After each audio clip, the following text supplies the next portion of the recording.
One thing that we have to deal with as flat earthers from the heliocentric enthusiast community is... Heliocentric enthusiast community? What the hell are you talking about? Oh, you must mean the majority of the world's population that aren't complete morons.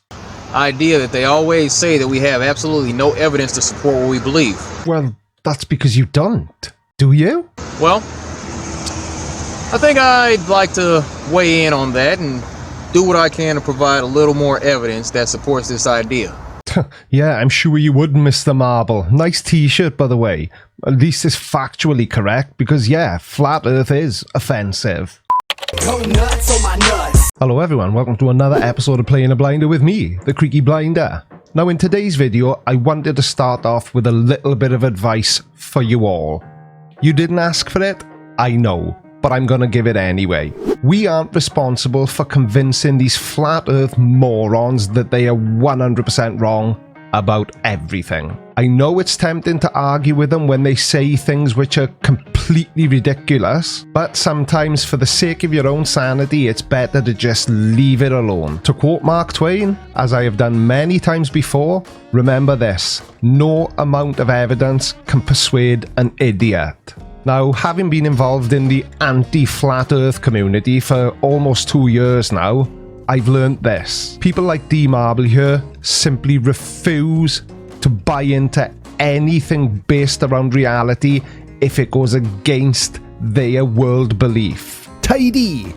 Now, what we're told according to the heliocentric model is that the sun is 93 million miles away. Well, that's technically not true. We're not told the sun is 93 million miles away because of the heliocentric model. We're told that because it is. The thing is, according to what we see, these CGI images, CGI, we always see the solar system and it's never to scale.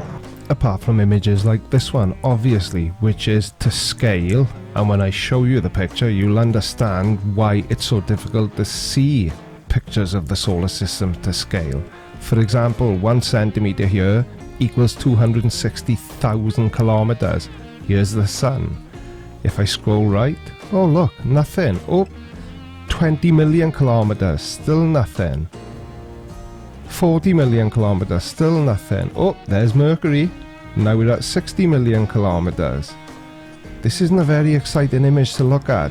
80 million kilometers. 100 million kilometers. Oh, there's Venus. 120 million kilometers, and so on and so forth, until you keep scrolling and there's Earth. But if we look at this image in its full, well, it doesn't even fit on my monitor. That's a pretty boring image.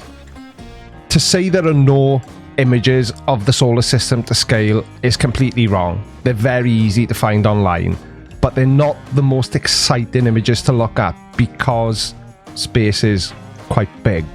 So the images you tend to find are images like this, which are basically just artistic interpretations of what the solar system looks like, to give you an idea of how the planets are laid out in relation to the sun and to teach you something.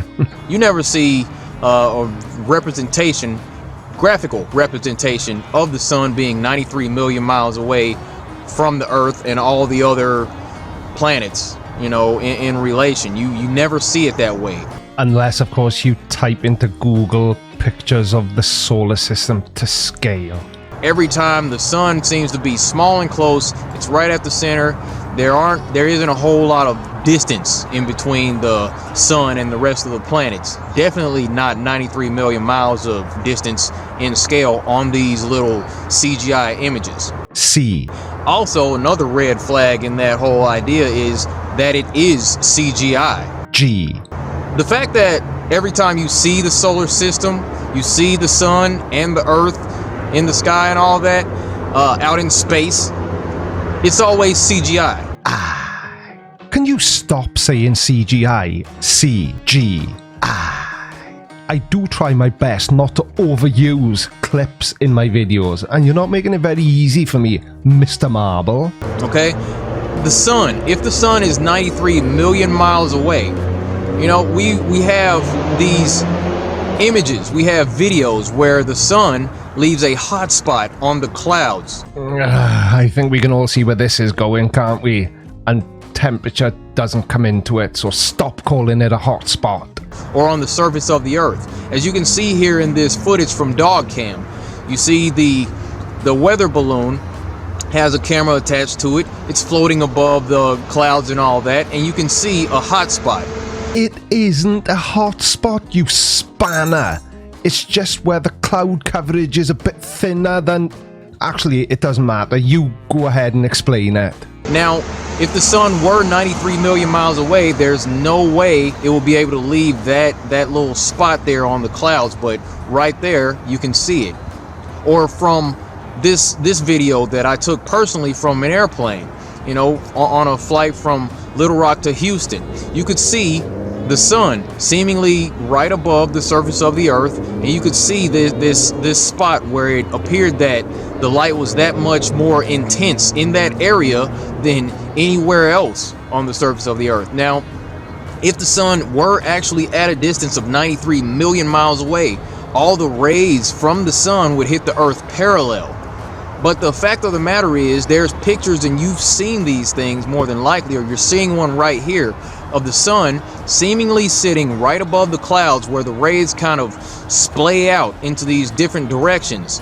And there we go. Like I said, your so-called hotspot is nothing more than the sun hitting the clouds at the thinnest part of their coverage, causing the light to gather in a particular area. Not a hotspot, just thin cloud coverage. And if you were to look underneath those clouds, I would bet my bollocks that you would be seeing crepuscular rays.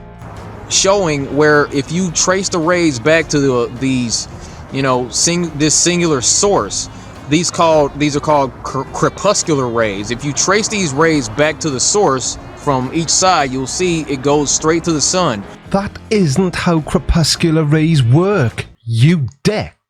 Light from the rising or setting sun may be scattered in hazy conditions, caused by dust, smoke, and other dry particles in the atmosphere to produce sunbeams known as crepuscular rays. These rays stream through gaps in the clouds or between other objects like trees or mountain ranges, and although the beams seem to converge at a point beyond the clouds, they are actually still almost parallel. And you can pretty much triangulate the location of the sun using those sun rays. No you can't. Soz. The only thing is, we've been brainwashed for so long to believe that the sun's so far away. Oh, I know there's nothing worse than when there's a certain community of people trying to brainwash other people into believing something. Is there? That when we see these rays, we'll say, you know, that's just a coincidence, it's some sort of optical illusion, or, you know, the sun's actually at that distance, but it's refraction. You know, light works differently out there with the sun, when in actuality, that's not the case. Look, sorry D-Marble, I know it's very rude of me to keep interrupting you while you're in full flow, but I feel the need to ask you what your credentials are. You know, seeing as you seem to think you're the world's leading authority on this particular topic, and that all the world's scientists and all of history's scientific discoveries are just lies. In your opinion, of course. You know, as far as the temperature differences concerning the sun, you know, we're told we're in this Goldilocks zone. We're in this perfect space where we're not so close to the sun that we would actually burn, and we're not so far away from the sun that we would all freeze to death. Fair play. I knew if I persevered, you'd eventually get something right. It's just probability. Not everybody can get everything. No, actually, I take that back. Flat earthers do get everything wrong. But yeah, our location in the solar system is very convenient for us as a planet, and maybe, just maybe, that's why we're the only planet in the solar system that we know of that can sustain life as we know it. Who'd have thunk it? So my question here, because I'm a simple guy, this is a simple question. Well, D-Marble, who would have thought that you and I had so much in common? Because I also am a simple guy, And I just hope that you realise that somebody calling you a simpleton isn't the same as somebody calling you a simple guy. The sun's 93 million miles away. If we were any closer to the sun, we'd be on fire, right? So you'd like to think that everything within 92 million miles away would be ablaze, wouldn't you? No, D-Marble, you wouldn't. The planets which are closer to the sun than Earth is are much hotter, but that still doesn't make them hot enough for the heat from the sun to melt the rock that some of the closer planets are made of. Because that's what we're told, right? We're in the Goldilocks zone. If we were closer, we would be on fire, right? No, not right. In fact, I would almost go as far as to say wrong. And told by who? I was never told that. Were you told that? No, just you again then, D-Marble. That's what the trusted scientific community tells us, right? I want you to think about this stuff, you know? Let me ask you this, Mr. Marble. How is it that the entire scientific community is made up of liars that aren't to be trusted, and yet people are meant to take everything you say at face value and as factually correct? Got it. It must be the bags of evidence you've got to hand. Are you going to share any of that with us at any point? Also, concerning the sun at that distance, realize this, try to acknowledge this fact that every time you see the sun out in space, you always see this big orange ball, and you see these solar flares, you know, just kind of jumping off the surface, and you know, it's all looks like hot lava. It's orange, this molten ball out in the middle of space, and behind this big orange ball you always see this black background. Well, what color would you prefer it to be? Green? Maybe purple? Or turquoise? I can't believe I'm going to have to explain this to such a great scientific mind. No, wait, actually, I can believe it. When we look up at the sky and see blue, it's because blue light is scattered in all directions. Blue light is scattered in all directions by the tiny molecules of air in the Earth's atmosphere. Blue light is scattered more than other colors because it travels a shorter, smaller distance as waves. This is why we see a blue sky most of the time. But Mr. Sun lives up there in space, which is black. The background is always jet black. But when you go outside and you look up and you see the sun looks like more of a yellow spotlight, small, local. And what do you see with your own eyes behind the sun? You always see blue. But the pictures we see of the sun are taken from space.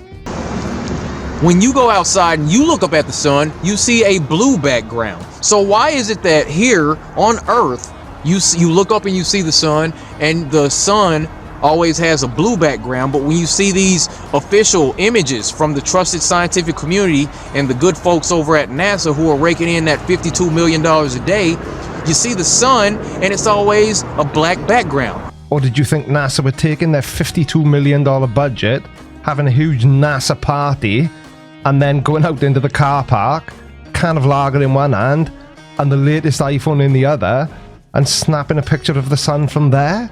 There's also video representation where there's one pilot. He shows that he's flying at 35,000 feet. And what he does, he takes his camera, shows the controls, shows his altitude, and out of the window on the right side, he shows the moon off in the distance, and it's nice and dark. And what he does, he pans his camera around to the left over a seemingly flat surface because you can't see any curvature at that 35,000 feet. And then he shows the sun. And the sun in this video looks small, looks local, it looks like it's sitting right above the clouds. You do realize that that shows perfectly that we live on a globe, don't you? The moon on one side, the sun on the other side, at the same time, low in the sky. Almost as if we live on a globe that's rotating at 15 degrees per hour. A 15-degree-per-hour drift. Thanks, Bob. And the sun is going out of view as the moon is coming into view. I just thought I'd check. You know, but there's also another video from a pilot where he shows the controls at 38,000 feet. What does he do? He gives a big thumbs up, smiles at the camera, and it cuts to another clip from that same cockpit. And the camera shows the clouds out of the right side of the window, I believe it was. And over these clouds, inside these clouds, you see this large orange bright object. Now, Please don't. Just stop. I know you don't enjoy being made fun of, so just stop. Because it seems to me that you are implying that the sun is somehow within those clouds. they're at 38,000 feet. You can see that it would appear that the sun is not up in the sky, but perhaps that, you know, from this evidence, it looks like the sun is in the clouds when he's flying that airplane. Clouds which are glowing orange is not evidence that the sun isn't 93 million miles away, whichever way you slice it, D-Marble. But I dare say, to a flat earth moron like you, then it would make you think that the sun had travelled down from its location 93 million miles away in the depths of space just to play hide and seek in the clouds with flat earth idiots like your good self. You know, there was a guy on the beach where he talked you through his video, and he said, I knew that this was going to be a good day to get a good video of the sun with clouds behind it on the beach. So he took his P900. Ooh, the P900. Every flatard's weapon of choice. Other cameras are available, of course. And he zoomed in on the sun, and you could see clouds behind the sun, signifying that the sun is not 93 million miles away. Or, and bear with me here, or does it signify that the operator of said P900 camera is just as much of a clueless dickhead as you? You know, and if you actually just trust your senses, if you can hop on YouTube, or you can, you know, take a look at this video and find additional videos, you're gonna find that there are time lapses that people have taken of the sun moving across the sky. And while the sun's moving across the sky, you'll notice that the earth seems to be stationary. And looking at this clip, which I'm familiar with because I have used it in my own videos, you will notice that the sun remains exactly the same size until it goes completely out of view, thus blowing completely out of the water, which incidentally is made of the tears of Nathan Thompson. Because your theory is that the sun is always here, it just gets so far away that we can't see it anymore, and that's what makes it get dark. But if that was the case, you would expect it to get smaller the further away from you it went. We're told that the earth is rotating around the sun, yet we feel no movement. We don't see any motion. We don't feel any motion out here. I'm getting fed up of saying this. You don't feel motion if it's constant. You only feel acceleration and deceleration. But we feel stillness when we go outside, and in the time lapse you see the sun moving across the sky just like that. So what does that tell you? I don't know.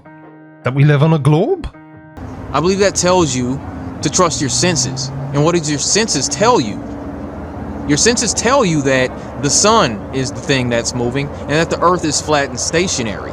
Well, that may be what it tells you and all the other flat earth morons, but what it tells me is that to take the time lapse shown, that camera was more than likely on a tripod, and that tripod, which the camera was on, was probably sat on the ground, which is part of Earth. So the tripod, which had the camera attached to it, which was taking a picture of the time lapse, was moving 15 degrees per hour. Don't worry, I'm not going to thank Bob again. With the Earth, which would give the impression that it is the sun that's moving, even though it's the Earth that's moving. But what do I know? I'm just a brainwashed globe-tard. But let's go on. No, let's not. Well, there we go. I've not looked at D-Marble for quite a long time, And after looking at him today, I now realise why I've not done it sooner. But anyway, if it is your first time here, thanks ever so much for making it this far into the video. Don't forget to hit the subscribe button, turn on bell notifications, give the video a like, share it around. If you want to follow me outside of YouTube, I'm at the Creaky Blinder or at Creaky Blinder on Twitter, Instagram, Facebook. Take care everyone, stay safe, stay at home, and I will see you all in the next video. Bye. Bye.